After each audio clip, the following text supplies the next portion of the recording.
everybody, welcome back to A&M Moto Toys.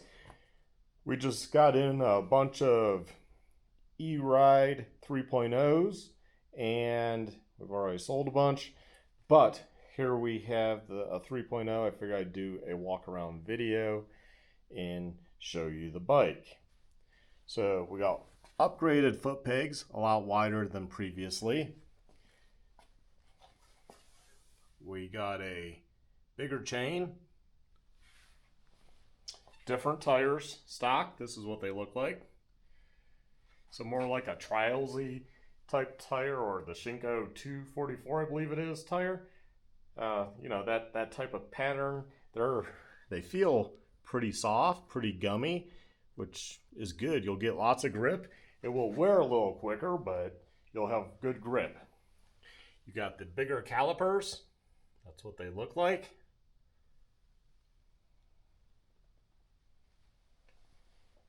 One of the big features that people wanted was .4 brakes, which are really nice. They work a lot better, a lot more smoother, a lot more precise, if you will.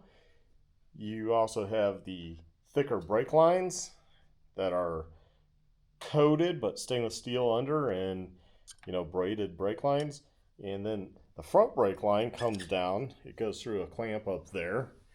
It goes behind the plate, goes through a clamp right here, which keeps it loose. So it's like a guide, like on a dirt bike. Best feature, and you won't understand it if you don't have a dirt bike, is you got a hard mount right here on the fork guard. And you still have a zip tie spot there to hold it, kind of directing the line this way and then straight up. And then it can go up and move up and down. So we're getting more like a dirt bike. The only thing I could see being even better is they did a hard line coming up just like a dirt bike, where it would come up to here and then that just moves up and down through a guide. I personally am not a fan of the small headlight, but we still have the bar style headlight. The headlight button is on the back side on the right hand grip. You got a park button, hard mounted right here. But it still wraps around the mountain bike style stem, so I don't know why we're keeping this setup, why we don't go to more of a motorcycle setup where you have a nut on top and then you have the bars mounted, and go to more of a dirt bike width bar, so then you can just easily change bars.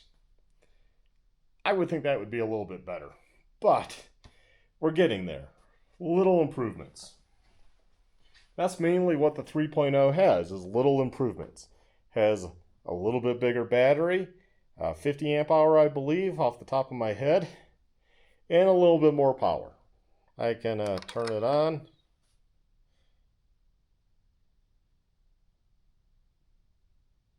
And as you see, you have a regen, you have park, you have the temperature for, you got motor, controller, and battery.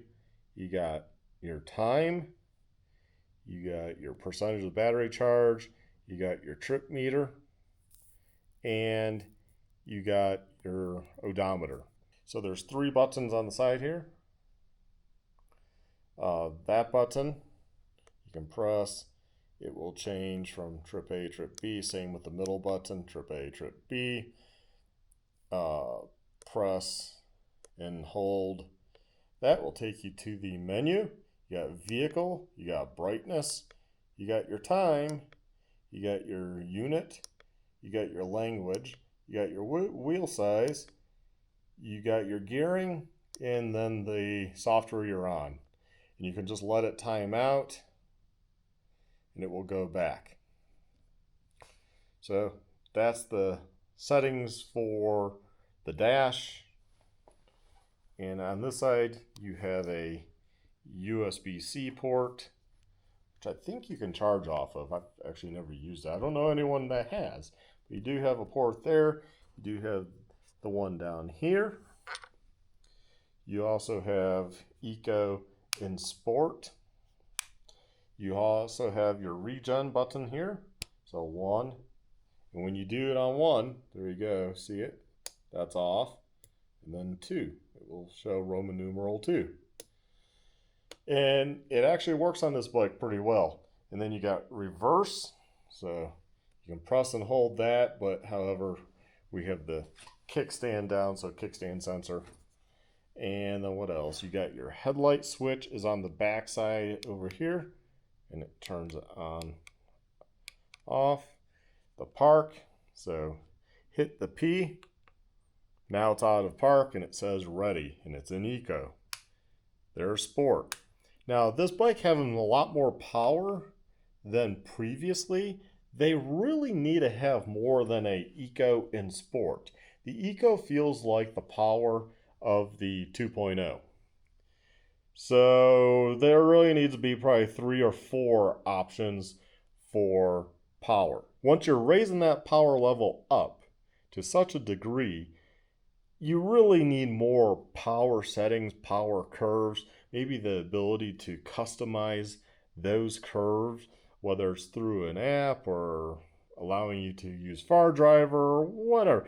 Somehow allowing you to go in there and change those and have more of them. I would kind of like to see a touch display. That would add money, right? And of course then money, people break these. So touch display with maybe like a billet housing. Maybe that could be an option down the road, that you sell the standard bike, and then if you want the touch display, you can add it, and then you can, more easily take it out of park, or click that to change your regen, or do things that you could probably do on the buttons, but you could do here on the display too. Make the display more customizable, like backgrounds and what have you. Let you do various things with the display. And I would actually like, instead of having this big border, not optimizing the whole unit itself, to have that go out to be the whole unit. Have the display be from edge to edge, kind of like a phone. Just my point of view for something they can do to upgrade, but I think they're getting there. Slow improvements, but they are improvements, and it's becoming better and better of a bike. So we can get these in. This is the last one, maybe unspoken for, but by the time you watch this video, if the guy comes back with the cash, then it's his. So this one might be spoken for, and then we'll be ordering more. And it seems like we're more on a routine with E-Ride to get bikes now, so that's a good thing. So this is the E-Ride 3.0, and I'm loving it. Oh, I almost forgot the Fast Ace suspension. We do feel a huge difference in the suspension, so that is a huge plus too to the lineup. You can still buy the 2.0, honestly, unless you're really that much on a budget. I think the way it goes, the 3.0 with the SR, if you just really desire that power and big wheels from the get-go, that's really not a bad price for the SR. Yeah, it's in the $6,000 range now, but it's not that bad for what you get. You get a lot more bike, a lot more power, but I get it. Not everyone's going to need that power or want that power, and this has plenty of power for riding, especially on the road, especially on trails. This has more than enough you're going to use on a trail. You're going to have it on eco, on single track, if that's your cup of tea. I know a lot of people are using these on the road, and you kind of want to get out of the way of traffic and this and that, but got to remember, they're also not road legal in most states. I think pretty much all the states. Now, I have heard of some getting legalized, but that's always easy enough for the state to pull that tag if they catch wind.